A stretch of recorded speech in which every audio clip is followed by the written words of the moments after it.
Preuniversitario Colina. Clases en línea todos los días. Prepara tu PSU en la comodidad de tu hogar, ayudando a cumplir tus sueños.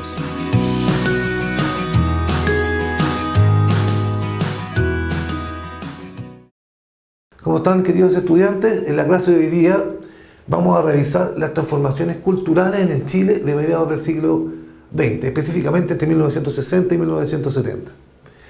En la clase anterior revisamos las transformaciones sociales y hoy día las complementamos con las transformaciones culturales. El objetivo entonces es describir dichas transformaciones, pasar revista a los principales cambios que se vieron en el periodo en el ámbito cultural. Bien, revisemos los cambios culturales. Partamos por el cine chileno. En 1960, el cine chileno, el cine criollo y del cine comercial dominaba la escena nacional. Pero a finales de la década de 1950 comenzó una producción documental en Chile liderada por centros fílmicos vinculados a las universidades. En 1955, el sacerdote jesuita Rafael Sánchez fundó el Instituto Fílmico de la Universidad Católica. Y poco después, en el año 1959, Pedro Chaskel fundó el Centro de Cine Experimental de la Universidad de Chile. Desde ambos centros universitarios se desarrollaría una actividad pionera en la formación de realizadores chilenos y en la producción de documentales. Esto permitió abordar con profundidad la realidad chilena de esos años, que se transformó más tarde, este trabajo fílmico, ¿no?, en lo que se va a conocer con el nombre de Nuevo Cine Chileno. Hay que mencionar aquí que el gobierno de Eduardo Frei Montalva va a desarrollar una ley de fomento del cine nacional. Se reabre Chile Films, con lo cual se llenó un importante vacío de la nula preocupación de la época por estos temas de desarrollo cultural. Mencionemos que bajo los auspicios de cineastas chilenos, entre 1966 y 1967, se replicó una experiencia de encuentro de cineastas latinoamericanos en Viña del Mar. La influencia de los cineastas que llegaron a este encuentro, de los cineastas latinoamericanos, contribuyó a redefinir las opciones estéticas y políticas del cine chileno. Dentro de esta época, 1968, 1970, más o menos, se desarrollaron 4 películas que marcaron una ruptura con lo que había sido el cine hasta esa época. El Chacal de Nahuel Toro, de Miguel Litín, Caliche Sangriento, de Elvio Soto, Valparaíso, mi amor, de Aldo Francia, y Tres Tristes Tigres, de Raúl Ruiz, marcaron un giro en el devenir cinéfilo chileno. Crearon una nueva tendencia. Estas películas combinaron calidad artística con buena respuesta del público, lo que generó alto impacto en la prensa de la época, que llegó a hablar de un despegue del cine chileno, autónomo de las propuestas audiovisuales foráneas, principalmente que venían de Estados Unidos. Esta preocupación pasó a conocerse, como ya dijimos, como el nuevo cine chileno. Es decir, estas 4 películas marcan esta tendencia autóctona al desarrollo del cine nacional. Indiquemos que poco antes de que Allende llegara al poder, se publicó un manifiesto de cineastas de la Unidad Popular, en el que se establecía una cinematografía verdaderamente nacional y revolucionaria. Tras el triunfo de Allende, Litín, por ejemplo, fue nombrado director de Chile Films, organismo que desde entonces se dedicó a producir documentales en respaldo de las intenciones revolucionarias del gobierno de Allende y buscó sin mucho éxito llevar a cabo una política estatal integral de apoyo a la realización cinematográfica chilena. Se patrocinaron documentales, se financiaron realizaciones, se administraron salas de proyección E incluso se gestionó la distribución del cine, pero como ya señalamos, con muy poco éxito. Desde 1972 no hubo en Chile más proyecciones de películas estadounidenses, por lo que Chile Films incorporó largometrajes de origen latinoamericano, europeo y de la órbita socialista para suplir esta carencia. Esto es particularmente especial dentro de la historia del cine, ¿no es cierto?, en donde se suprime la llegada del cine principalmente de Estados Unidos, y el cine cobra una fuerte misión más de propaganda política que de calidad artística, quizás por eso su bajo éxito. Pasemos y revisemos qué pasó con la televisión chilena del periodo. En la década del 60, en la época de la instalación de la televisión chilena, que lentamente se fue transformando en el principal medio de comunicación en este periodo, pero sin sobrepasar todavía la masividad de la utilización de la radio. El desarrollo inicial de la televisión chilena presentó varias etapas. Revisemos esa etapa. Primera etapa, entre 1959 y 1962. En esta etapa se caracterizó por el desarrollo de una televisión universitaria de carácter experimental, tanto en lo técnico como en lo programático, consolidándose 3 señales bajo tuición de la universidad: el canal de la Universidad Católica, bajo la dependencia de la Sociedad Televisiva Canal 13, el canal 9, bajo la tuición de la Rectoría de la Universidad de Chile, y el canal 8, bajo dependencia de la Universidad Católica del Paraíso. En este periodo, el gobierno de Alessandri condicionó el desarrollo de la televisión a ser un instrumento de difusión cultural, y se generó un ambiente político nacional contrario a la televisión comercial y privada, que conspiró con los esfuerzos de empresarios privados procedentes de la radiodifusión por constituir una señal privada o nuevas señales privadas. Luego, en una segunda etapa, entre 1962 y 1964, la televisión chilena estuvo plenamente orientada a cubrir el Campeonato Mundial de Fútbol del año 62. Este campeonato, este evento, presionó a la televisión chilena, condicionando todos los esfuerzos en esta área. El Mundial generó una primera experiencia colectiva que puso a la televisión en el primer plano de figuración pública, en un contexto de incipiente masividad. En ese año se vendieron 15.000 televisores.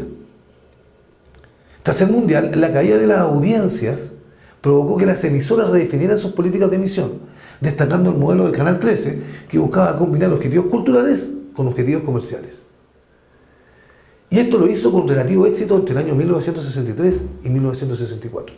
Desde ese punto de vista, desde el punto de vista programático, este es el periodo de surgimiento de los noticiarios, destacando el noticiario del Canal 13 del periodo.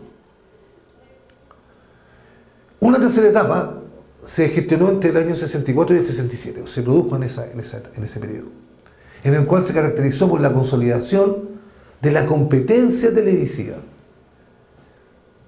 con mayor igualdad entre los canales 9 y 13, en un contexto de crecimiento del parque de televisores, que llegaban a 174.000 aparatos a final de esta etapa. Desde el punto de vista programático, este crecimiento condicionó el desarrollo de programas de distracción con mayor presencia de la industria cultural de Estados Unidos. La cuarta etapa, entre el año 67 y 1970, se produjo una crisis de los canales como consecuencia de la renovación de las directivas, provocada por la reforma universitaria en curso. Esta situación, sumada al proyecto estatal por dotar al país de un sistema troncal de telecomunicaciones, que se materializó con el surgimiento de Entel, Empresa Nacional de Telecomunicaciones, y la demanda televisiva de provincias, provocaron la fundación del canal estatal en 1969, con el que se redefinió la competencia entre los canales. En el año 1970 se vino a redefinir la relación entre televisión, sociedad y Estado, producto de las nuevas leyes que afectaban esta industria. La quinta etapa y última, entre el 70 y el 73, estuvo condicionada por el conflicto político nacional en un contexto de crecimiento también del parque de televisores. Llegaron a 400.000 en el 1973. Los canales quedaron bajo la lupa de las distintas fuerzas políticas, debido a que al momento de la llegada de Allende al poder, la directiva de todos los canales de Santiago eran partidarias del nuevo gobierno. El conflicto político condicionó la parrilla programática de todos los canales, provocando que los espacios noticiosos y de debate político predominaran por sobre los demás espacios programáticos. Revisemos ahora qué pasó con la música chilena. Bueno, en la década del 60 se desarrollaron dos grandes movimientos musicales en Chile. Por un lado, la nueva ola, que constituyó una adaptación de las corrientes rock and rolleras internacionales a la realidad local, y por otro lado la nueva canción chilena, que vino a ser una especie de respuesta folclórica nacional a la creciente influencia de la música internacional. Revisemos las características principales de la nueva ola. La nueva ola tuvo claramente un protagonismo juvenil, que expresaba en Chile las nuevas tendencias culturales de la década del 60. Principalmente al alero de la influencia de la música anglosajona, Estados Unidos e Inglaterra, ejerciendo, ¿no es cierto?, un fuerte impacto en los gustos chilenos, de la juventud chilena.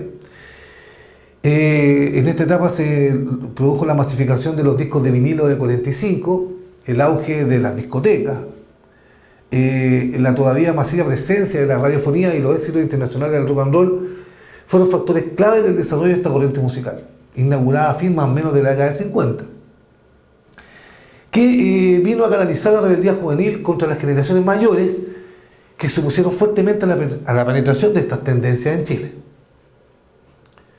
La nueva ola no fue propiamente un movimiento rock and rollero, o sea, estaba constituido por este ámbito, pero abarcó más características. Se adaptaron canciones exitosas del rock and roll norteamericano. Por ejemplo, destaca el adolescente en aquella época, Peter Rock, que en 1959 hizo famoso cover de Elvis Presley en Chile, o el archiconocido rock del Mundial de los Ramblers en 1962. La nueva ola va a asumir estilos melódicos y bailables foráneos, pero va a tener cierto grado de adaptación a la música local. La melodía de la nueva ola fue característico, este mix entre influencia extranjera y toques locales, que permitió el surgimiento de artistas nacionales.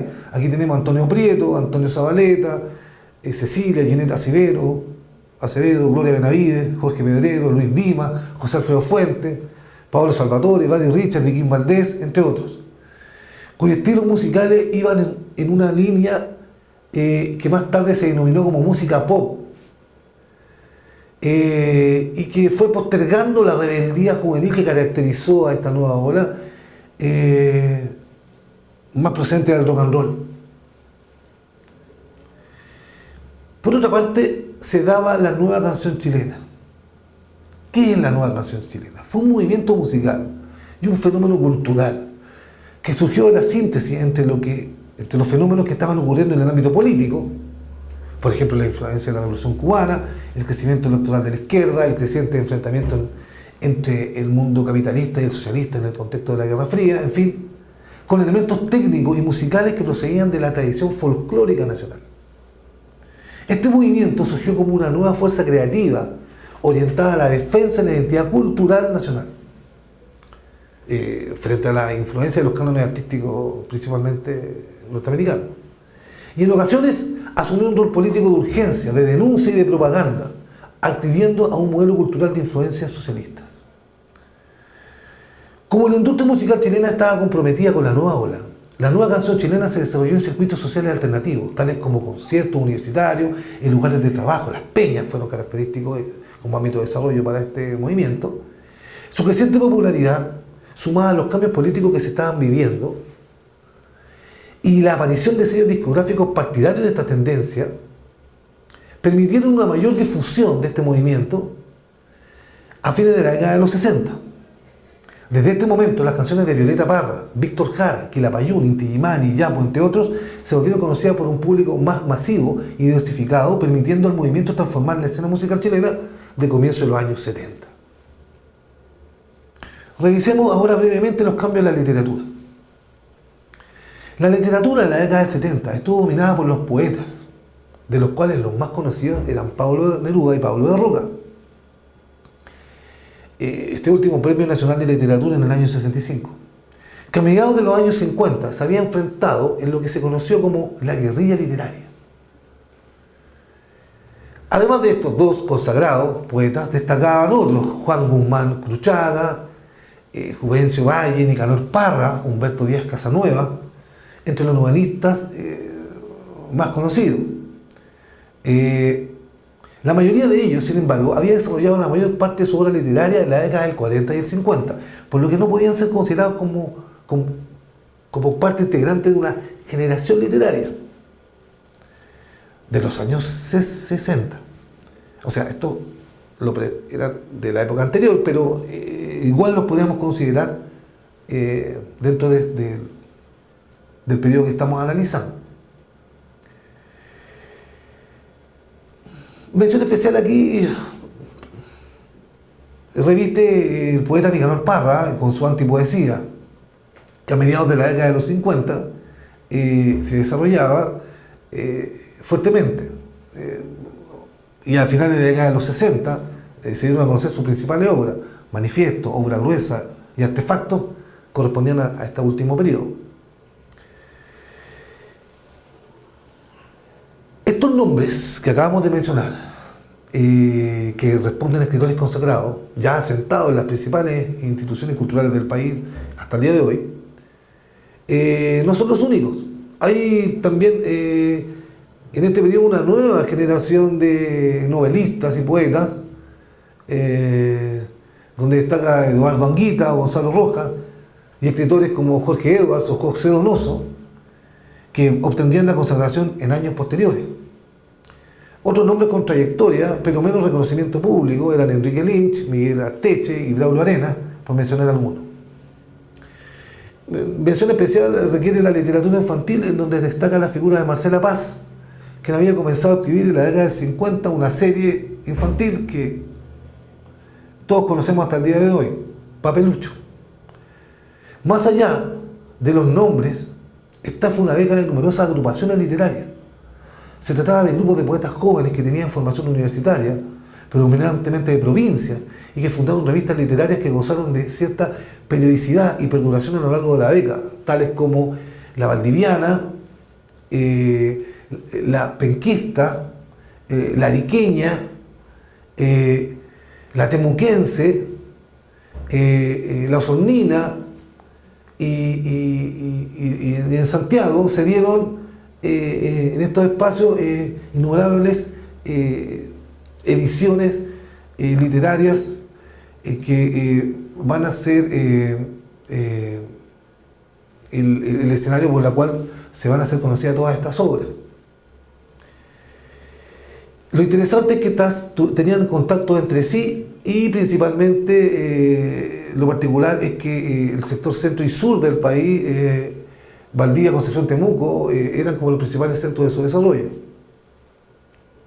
Entonces, tenemos que el desarrollo del cine, el desarrollo de la televisión, el desarrollo de la música, el desarrollo de las letras, va a tener un fuerte auge en este periodo. Revisemos una pregunta que posiblemente puede aparecer en la PSU. Durante la década de 1960 surgieron nuevos movimientos artísticos en distintas disciplinas. tales como la nueva canción chilena o el nuevo cine chileno. Además de las similitudes en el nombre, estos movimientos tenían en común una pregunta compuesta, pregunta de análisis. 1. El interés por representar las formas de vida de las clases populares. ¿Verdadero o falso? Verdadero. Hay un fuerte vínculo entre la nueva canción chilena y el nuevo cine chileno con la realidad local. Y dentro de la realidad local tenemos el desarrollo de las clases y el auge de las clases populares. Y la representación de estas en estos escenarios artísticos. Correcto. 2. Un ideario político cercano a la izquierda chilena de esa época. Correcto. Como mencionamos recién, el cine chileno y la música y la nueva canción chilena están vinculadas básicamente a ideas socialistas o ideas de izquierda, construyendo, siendo un fuerte también, un fuerte mecanismo de propaganda de estas ideas y de este mundo cultural. Correcto. 3. La búsqueda de una alternativa a la influencia cultural estadounidense. ¿Verdadero o falso? Verdadero, ¿no es cierto? El cine chileno y la nueva canción chilena nacen como respuesta, como contrapunto a esta influencia. Por lo tanto, las correctas son 1, 2 y 3. En este caso, la alternativa E. Bien, estimados estudiantes, con esto damos por finalizado la clase. Consideremos entonces que el desarrollo de la cultura en este periodo surgió un gran apogeo y aparecen por primera vez elementos propios de la cultura popular chilena, tanto en el ámbito musical, en el ámbito literario, como también en el ámbito del cine, que tienen una importancia trascendental para poder entender el devenir de estas artes hasta el día de hoy. Pues bien, con eso finalizamos. Que esté muy bien. Preuniversitario Colina. Clases en línea todos los días. Prepara tu PSU en la comodidad de tu hogar, ayudando a cumplir tus sueños.